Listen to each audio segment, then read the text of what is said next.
Hey guys, Coach Pop here. Thanks for joining me for the video cast. Today we are looking at the situation in Japan.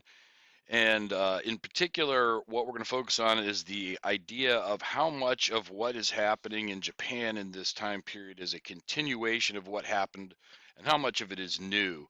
The new development is the establishment of a new shogunate, the Tokugawa Shogunate.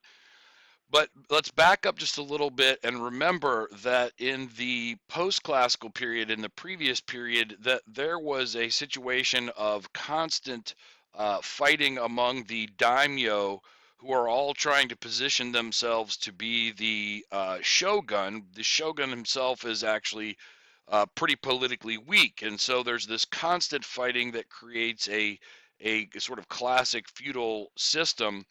But then the Europeans, as we'll see next week, are making inroads into Asia, and the Portuguese arrive in 1543. And that's going to be a turning point for serious reasons, including the eventual unification of Japan. Here's how this unfolds. This guy, first of all, uses guns, which he gets from the Portuguese, in order to start consolidating his power. He's a daimyo who wants to become a shogun, and he's using gunpowder to establish control over other daimyo. He's followed by this guy who is eventually the one who does conquer all of the other daimyos, but then he dies, and the guy you really need to know is this guy, Tokugawa Ieyasu. He's the guy that establishes this new shogunate in 1603, and he moves the capital city to Edo. That's going to become one of the largest cities in the world, as we'll see, and it's the city that will eventually become modern day Tokyo. But so politically, as Tokugawa Ieyasu assumes control, he's now shogun over all of Japan. He's got a fundamental problem. What he needs to do is establish a strong central authority, but the whole system is set up to decentralize power. So, how is he going to centralize power in what is essentially a feudal system? Well, the first thing he has to figure out how to do is control the daimyo. Their constant fighting is the reason that they couldn't have a strong central authority in the first place. So he's going to keep what is essentially a feudal system. That is to say, the daimyo control their feudal lands, but he establishes this policy where all of the daimyo have to spend a whole year in the capital city of Edo, where they can be monitored closely by him and by his associates. Then they go back for the next year to their feudal lands to live, and they have to keep going back and forth. But to add a little twist to this, their family, that is to say, their wife and children, have to stay in Edo permanently. And if you think about it, it's kind of a pretty brilliant system, because even as the daimyo goes back to his feudal lands, if he's going to try to assemble an army of samurai to challenge the authority of the shogun, the daimyo's family is essentially held hostage because they're still in Edo, and still the shogun is able to monitor exactly what they're doing. But a second issue is then, how do you control the samurai? These are the ones who are fighting for the daimyo, obviously. Well, the first thing he's going to try to do is demilitarize them. In other words, limit their ability to use weapons. They're no longer going to be able to just sort of run around and terrorize people with their swords. And he also institutes, and by he I mean Tokugawa Ieyasu and his descendants, institutes an idea of paying the samurai a salary directly from the shogun. So that whereas the original system, the samurai would pledge loyalty to his daimyo, now there's an attempt to move the loyalty to the shogun himself. But as we'll see, that doesn't quite work out the way that they intend. In terms of demographics, there's an awful lot going on in a relatively short period of time after the Tokugawa shogunate is established. First of all, agricultural production is increased dramatically. The first statistic that you see there has to do with using the farmland better to create more, especially rice. But then after 1600, there's just more and more rice fields created. So obviously, agricultural production is going to increase population growth, which more than doubles in the span of only 120 years. It grows so fast that at one point they actually have to try to minimize the population growth. But the way that they do that is through what is essentially a public relations campaign. And they call it thinning out the rice shoots. And because so much of their society are rice farmers, the people understand what this means. If you're planting rice shoots in a rice paddy, a flooded flat field, if the shoots are too close together, the plants never actually bear any fruit. So you have to have enough space in between each of the shoots so that each of them can actually produce rice. So it's a PR campaign, but it works because it's a metaphor that most people can grasp onto. Then so people just voluntarily start having fewer children.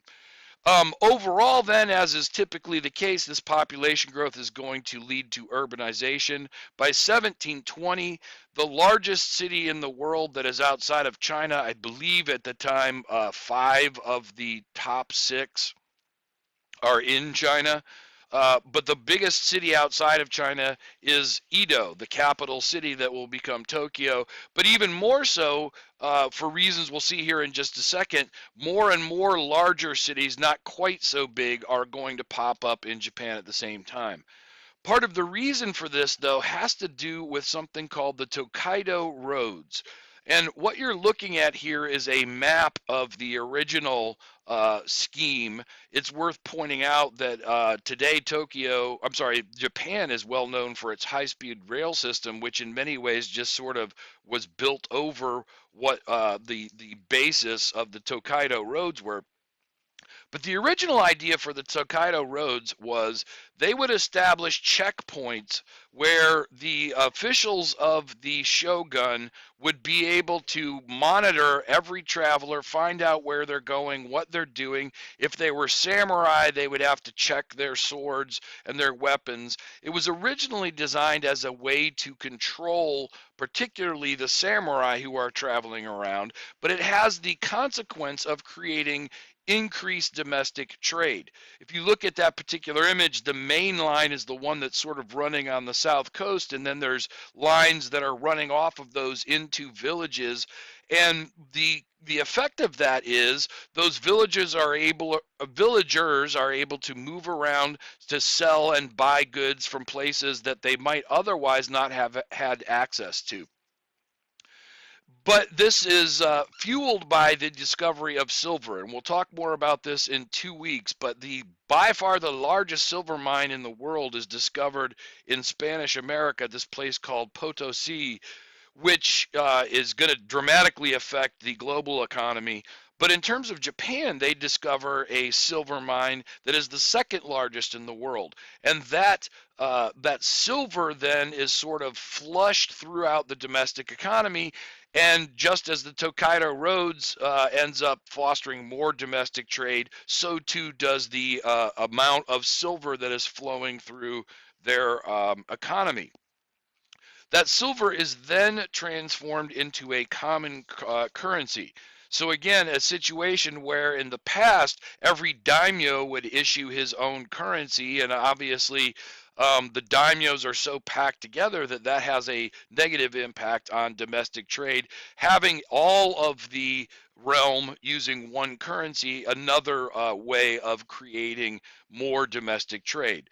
So the bottom line for their economy, it turns into a market-based economy. Again, we saw with the idea of political economy, this is much more of a free trade sort of situation. It was definitely not part of the Tokugawa Shogunate's original intention, but the series of events that boost their economy end up having this effect of huge economic growth with a very, very little government control.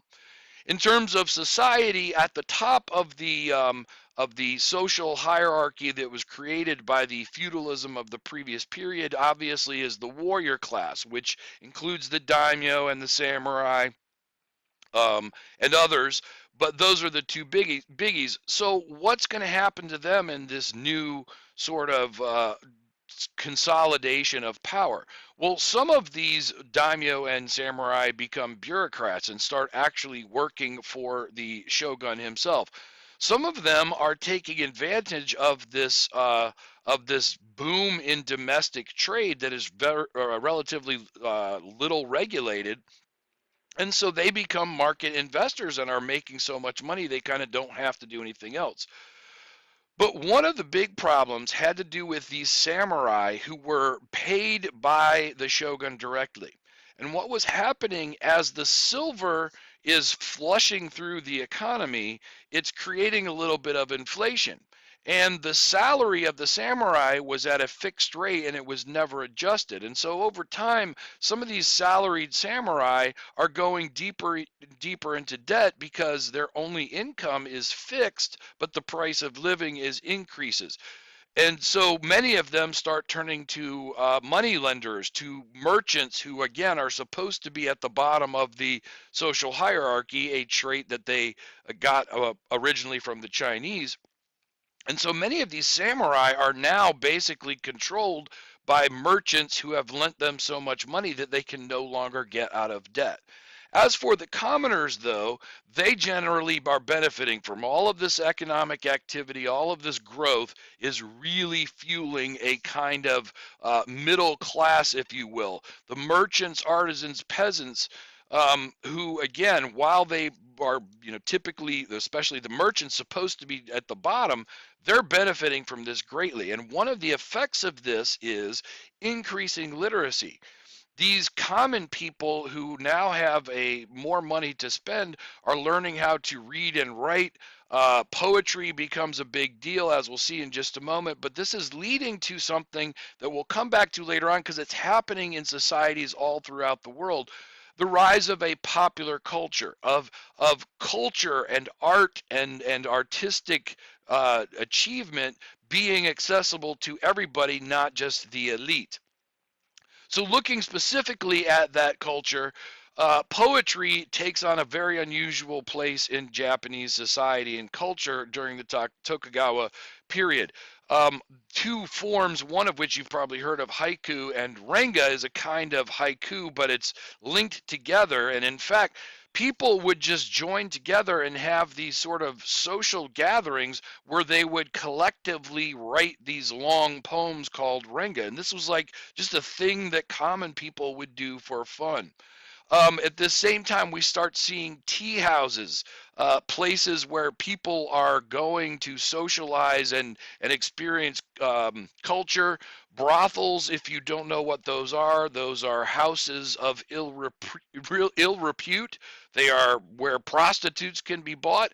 They are also places, though, where theater is performed. And we'll come back to this later on because throughout history, there's been this unusual association between prostitution and drama and theater. And it's a weird sort of link, but we'll come back to that later on. But two particular forms of theater to note that are emerging during the Tokugawa period are kabuki theater, which is this kind of like over the top. It's kind of like if you imagine what pro wrestling is for our society, that's kind of like what kabuki theater is.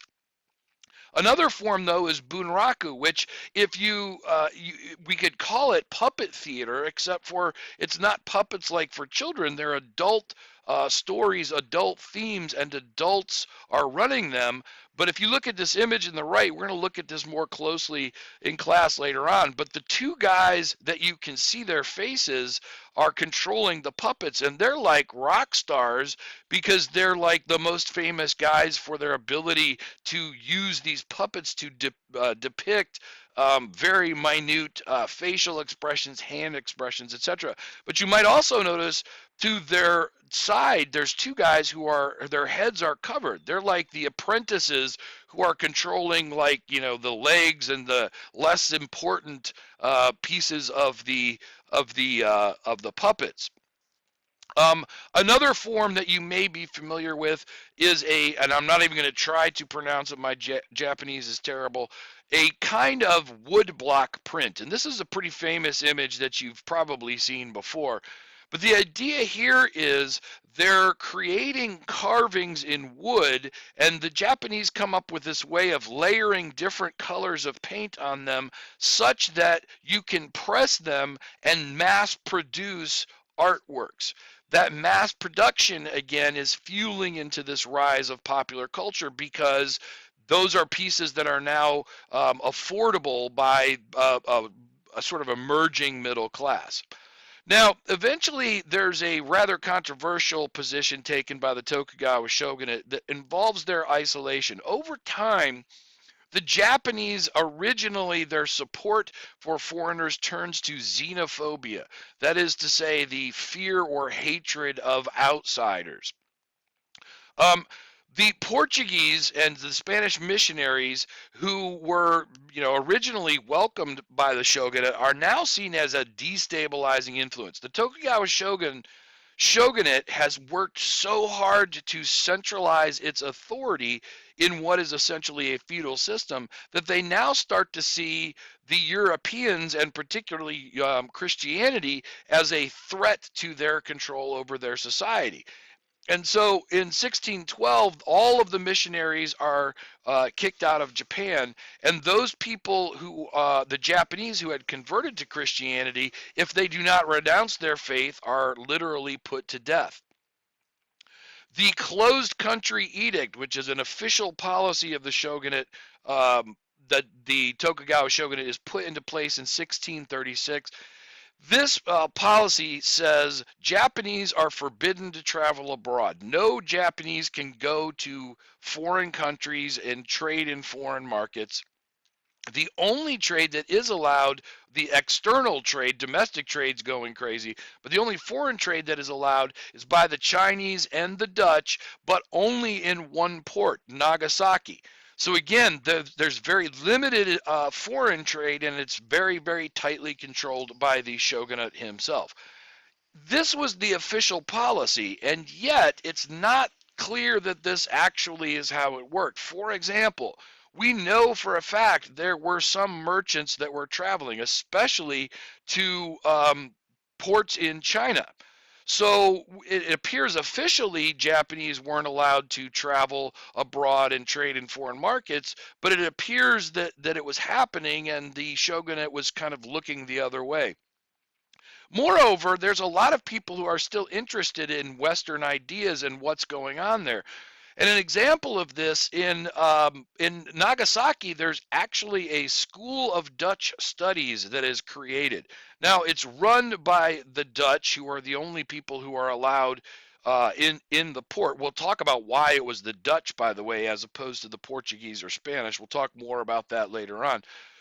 But it's interesting because what they're really interested in is Western European ideas, but so far as they're concerned, that means the Dutch, because they're the only ones who are allowed to be there.